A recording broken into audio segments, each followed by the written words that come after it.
वन्दे देवमुमापतिं सुरगुरुं वन्दे जगत्कारणं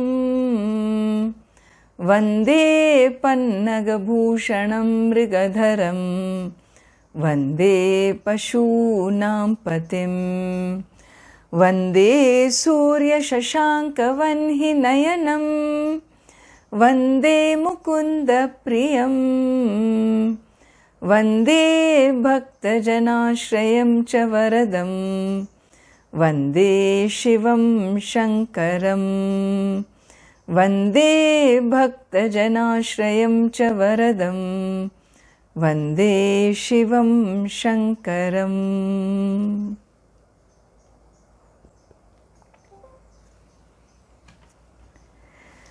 शम्भो महादेव देव शिव शम्भो महादेव देवेश शम्भो शम्भो महादेव देव शम्भो महादेव देव शिव शम्भो महादेव देवेश शम्भो शम्भो महादेव देव फालावनम्रत्किरीटं फालनेत्राचिषादग्ध पञ्चेषु कीटं शूलाहतारातिकूटं शुद्धमर्धेन्दुचूडं भजे मार्गबन्धुं शम्भो महादेव देव शिव शम्भो महादेव देवेश शम्भो शम्भो महादेव देव अङ्गे विराजत् भुजङ्गम् अभ्रगङ्गातरङ्गाभिरामोतमाङ्गम् ओङ्कारवाटीकुरङ्गम् सिद्धसंसेविताङ्घ्रिं भजे मार्गबन्धुं शम्भो महादेव देव शिव शम्भो महादेव देवेश शम्भो शम्भो महादेव देव नित्यं चिदानन्दरूपं निह्नुताशेषलोकेश वैरिप्रतापं कार्तस्वरागेन्द्रचापं कृत्तिवासं भजे दिव्यसन्मार्गबन्धुं शम्भो महादेव देव शिव शम्भो महादेव देवेश शम्भो शम्भो महादेव देव कन्दर्पदर्पघ्नमीशं कालकण्ठं महेशं महाव्योमकेशं शूलावदन्तं सुरेशं कुन्दाभदन्तं सुरेशं कोटिसूर्यप्रकाशं भजे मार्गबन्धुं शम्भो महादेव देव शिव शम्भो महादेव देवे शम्भो शम्भो महादेव देव. We have seen up to here description of the Lord as the friend of my path, of my journey. And moving forward, the next verse really describes everything that is here is the divine. And so a concluding verse talks about His majesty, His vastness, His depth, His existence. All that is here is Him. When we say, it is not an ordinary statement if you just pause and think about it. And so the fifth verse, let us see what he says. Mandara bhute rudaram मन्दारभूतेरुदारं मन्थरागेन्द्रसारं महागौर्यदूरं मन्दरागेन्द्रसारं महागौर्यदूरं मन्दारभूतेरुदारं मन्दरागेन्द्रसारं महागौर्यदूरं सिन्दूरदूरप्रचारं सिन्दूरदूरप्रचारं सिन्धुराजातिधीरं भजे मार्गबन्धुं सिन्धुराजातिधीरं भजे मार्गबन्धुं सिन्दूरदूरप्रचारं सिन्धुराजातिधीरं भजे मार्गबन्धुं शम्भो महादेव देव मन्दारभूतेरुदारं मन्दरागेन्द्रसारं महागौर्यदूरं सिन्दूरदूरप्रचारं सिन्धुराजातिधीरं भजे मार्गबन्धुं शम्भो महादेव देव शिव शम्भो महादेव देवे शम्भो शम्भो महादेव देव. You can see in these verses what we call Shabda Prasa, in the poetic, in the poetry, in the embellishments.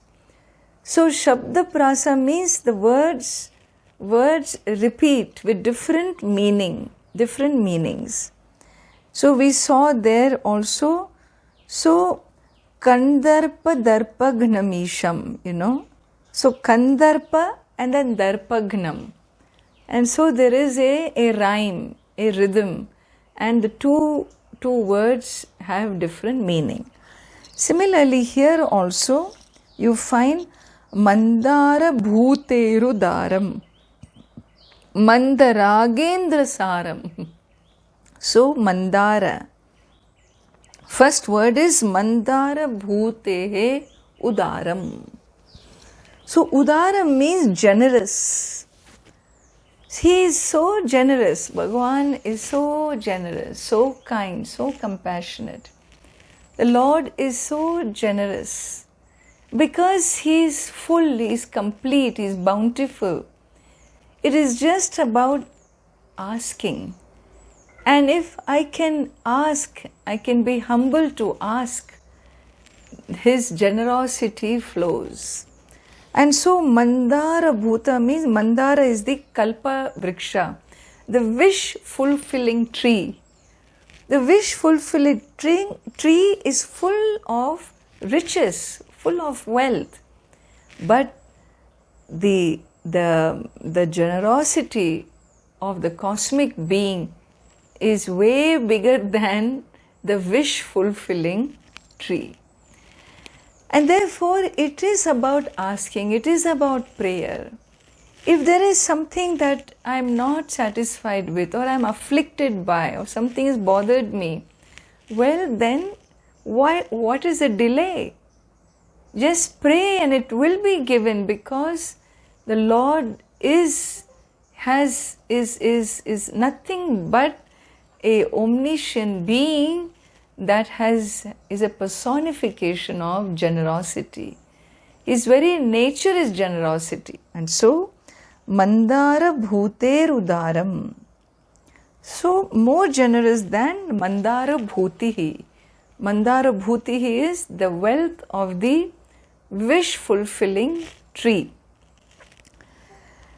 And then he says, Mandara Mandaragendra Saram. So, Mandara is the mountain, Mount Mandara. So, Mandara iti Agendraha. Again, Aga is mountain. So, the king of mountains, Agendraha is the king of mountains. So, who is the Lord? Mandara is the biggest, the most strongest, the most mythical, mystical, magical mountain, which was used for the churning of the ocean, used as a rod for churning of the Milky Ocean. And this Mandara mountain,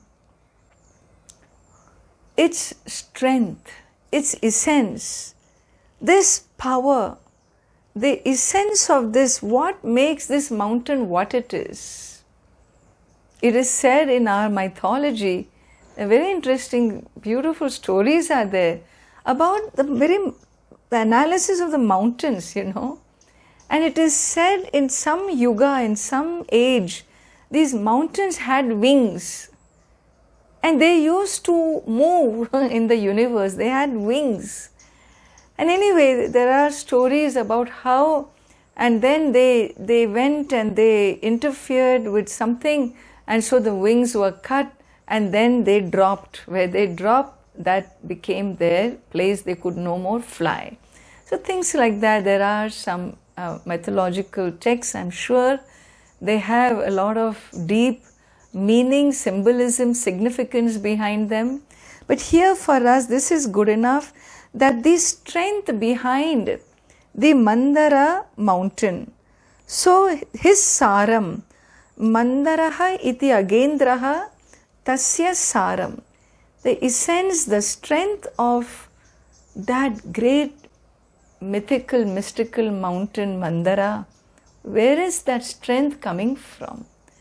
The strength of this mountain, where is it coming from? It's coming from the omniscient being, from the Lord. So even when the strength of the mountain comes from the Lord, the strength of every element comes from the Lord, then you think your strength comes from you? Are you the generator of your strength? Yeah, it's because of the food I eat. That food came from where? Food came from where? It's all already there in the universe, on the planet. Everything that we have is already given to us. It's given. All that we have is given. And therefore, the Mandara Bhute Udaram Mandaragendra Saram Mahagaurya Duram. So Mahagauryaha Aduram. So the Lord who is Aduram, not far from Mahagauri. So he is one with Mahagauri. So here the next set of verses I have chosen is to show that the cosmic being, I always say he. Why always he, Why not she? Why does the Lord have to be he? Is he a male? Or is he a male chauvinist? Why is she neglected? In fact, if any gender you want to put, you should say she. Because in she, he exists. But in he, she does not exist, right? That is exactly how you write. And so, what is the nature of the divine? Is it gender related? Or is it just male related? Is he patriarchal in nature? Is he matriarchal in nature? What is the gender of the divine? We are going to look into this in a very elaborate, beautiful, simple set of verses. That's going to be my sessions from next week. And but here he says, Gauriyaha, Mahagauriyaha Aduram. The Lord is one with Mahagauri. And here Mahagauri refers to that Adi Shakti. The goddess. The goddess, you remember we talked about Sati goddess and how she gets reborn as the daughter of the Himavan, the Himalayas. And that second birth as Sati, as Parvati, and then Parvati becomes the one who finally becomes Lord Shiva's consort. All these we are going to look at in the next series between Shiva and Shakti. What is the connection? What is the relationship? How Advaita Vedanta looks at it. But for us here, he says, Mahagauryaha Aduram. So he is very close to Mahagauri. And who is Mahagauri? So here, there are stories about these two demons, Shumba and Nishumbha. And these demons are always they have been there in the celestial world, in the lower worlds also. And they have a boon that they can only be killed by the female child of Parvati. And so we have a story where Parvati, she, Lord Shiva, once with his touch, she turns what you call black in color. She becomes Kali. There are different Puranas have different stories. In one of them, so Parvati becomes Kali. Kali means she is pitch dark and of a fierce form. And then this Parvati as Mahakali, when she goes to Manasarovar lake and she takes her dip, this skin is she sheds this skin comes off her, the prana, the power comes off her, and that power is called Kaushiki, which eventually kills Shumba and Nishumbha demons. And when that color is shed by her into another form, she becomes a form pure white. She becomes pure glowing white. And that form, or pure sattvic, you can call that pure sattvic form. And that form is called Mahagauri. That is the form of Parvati when she is absolutely white in that incarnation, in that particular episode. She is called Mahagauri. Like this, you have different episodes. Parvati becomes Chanda. So Parvati becomes Chamunda. Parvati becomes Kalaratri. She has different roles to play. As Kalaratri, she destroys the demon Rakta Bija.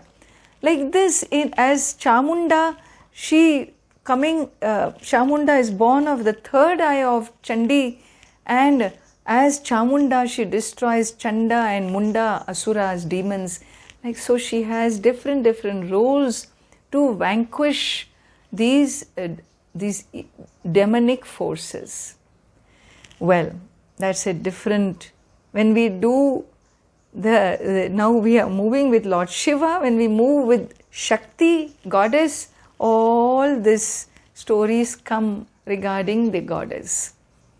Here he is not away from Mahagauri, Aduram. So he is Ardhanarishwara. She is one with the divine.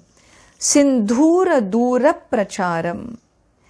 His complexion is more red than red, So Sindhura refers to Sindhuraha Duram Pracharati Yasmat.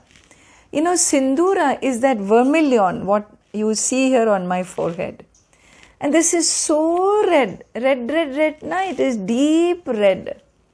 It comes from that flower, vermilion, that flower with there is a method they make that. Well, the Sindhura's red, even the redness of the Sindhura is insufficient to describe the redness of the Lord. So Sindhura Dura Pracharam, one whose complexion is very, very deep reddish in color, and where even the normal red is far from being really red. Sindhu Rajati Dhiram. So, Sindhu Raja iva ati dhiraha. So, the one who is compared to the ocean, oh, that's all comparison we have. The god of the ocean is Lord Varuna. When you look at the ocean, it is so powerful, and it is wise, it has wisdom, it is resolute. In our mythology, Samudra, ocean, has many mythical stories. It is a place which has so much life, tremendous life, seen, unseen. There are water nymphs and so on they talk about. And the ocean holds life in its embrace with wisdom and with a great resolution. When you want to talk about somebody who's resolute in nature, we compare him with the ocean, you know. He's deep, he's wise, and he's resolute. Means he remains in his boundaries. How many of us remain in our boundaries? We keep violating our boundaries all the time. Our emotional boundaries, our physical boundaries, we violate. Think of it, if the ocean were to violate its boundary, would you ever dare have a beach house? Would you ever dare to construct? You know, the waves, you know the boundary, and 50 feet away people build beach homes. What courage! What courage! Because they know that the ocean will not cross its boundary. It is said in Ramarajya, in the Treta Yuga, in the earlier Yuga, it not only did not cross its boundary, it always gave wealth even to those living on the land. It took care of its own life form. Samudra, ocean, gives birth to life. That's how the beginning of evolution, the avatars, incarnations also, it starts with Matsya, fish incarnation, then turtle incarnation, Kurma, then Varaha, boar incarnation. They all come from the ocean. It gives birth to life. It also takes away life. In dissolution of the universe, what will happen? They say the oceans will overwhelm and close in on the earth. Because the earth is surrounded by 7 oceans, each one made of different materials and all. There are mythical stories. The idea is the Lord is omniscient being. If you were to compare how he operates his laws with wisdom and firmness, the only closest comparison is Samudra, the ocean. It is resolute, it is wise, it is deep, and it is so powerful. It's one wave, one tidal wave can eat up a whole city, but it remains in its boundaries. You may say, no, Ammaji, I disagree with you, because lately how many tsunamis we have had? Well, that's because we are the ones who have attracted the dissonance in the creation at large. As a whole human civilization, we attracted dissonance. But where it comes to the ocean, it remains in its boundaries. You can play with its waves, you can ride with its waves. You can sleep on the ocean, not afraid that a wave will eat you up, is it not? So that powerful and yet kind and soft in nature. And so Sindhu Rajati Dhiram, Dhiraha means resolute, strong and wise and resolute as the ocean. And to this Lord Shiva my bhajanam. I pray to Lord Shiva, who's the journey of my life, who's my life partner, who is my companion, and with you next to me, I have nothing to worry. I must join you. You carry my life. You are the happening in my life. What is my contribution? My contribution is to join with what is happening. Not resist, not fight the happenings. Join. Use your will to join the Lord. Not use my will to fight what is before me. And so here, this is the gratitude and the prayer and the confidence that I am being taken care of because of omniscient being what it is, what he is. And so with this comes the Phalashruti, the last portion. And in the last portion, he says, Appaya Yajvendra Geetam, Appaya Yajvendra Geetam, Stotra Rajam Pathedyastu Bhaktya Prayane, Stotra Rajam Pathedyastu Bhaktya Prayane, Tasyartha Siddhim Pradatte, Tasyartha Siddhim Vidhatte, Marga Madhye Bhayam Chashutosho Maheshaha, Marga Madhye Bhayam Chashutosho Maheshaha, Shambho Mahadeva Deva. So Appaya Yajvendra, I mentioned Appaya Dikshitar is his name.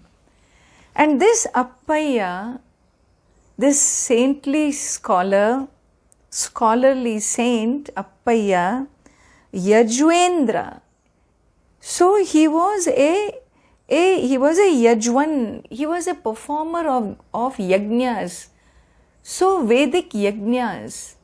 It is said he performed Soma Yagas, Vajpaya Yaga, which is considered to be not an ordinary yaga for the benefit of the world.